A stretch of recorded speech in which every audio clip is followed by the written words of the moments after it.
معزز ناظرین، سب سے پہلے آپ کو ایک خوشخبری سناتا ہوں۔ پاکستان کے صوبہ سندھ میں کراچی کے علاقے کورنگی میں Sindh institute of child and neonatology نے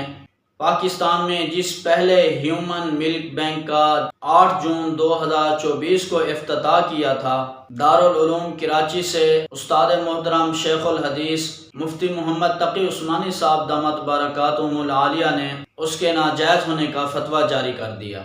جس کی وجہ سے Sindh institute of child and neonatology نے اس ہیومن ملک بینک کے پروجیکٹ کو ریجیکٹ کر دیا۔ اس پر ہم دارالعلوم کراچی اور خصوصاً مفتی محمد تقی عثمانی صاحب دامت برکاتہم العالیہ کو داد تحسین پیش کرتے ہیں کہ انہوں نے اس کے متعلق بر وقت فتویٰ جاری کر کے اس پر نہ صرف ایکشن لیا بلکہ عالم اسلام اور خصوصاً پاکستانیوں کو پیش آنے والے بڑے بڑے مسائل سے بچا لیا۔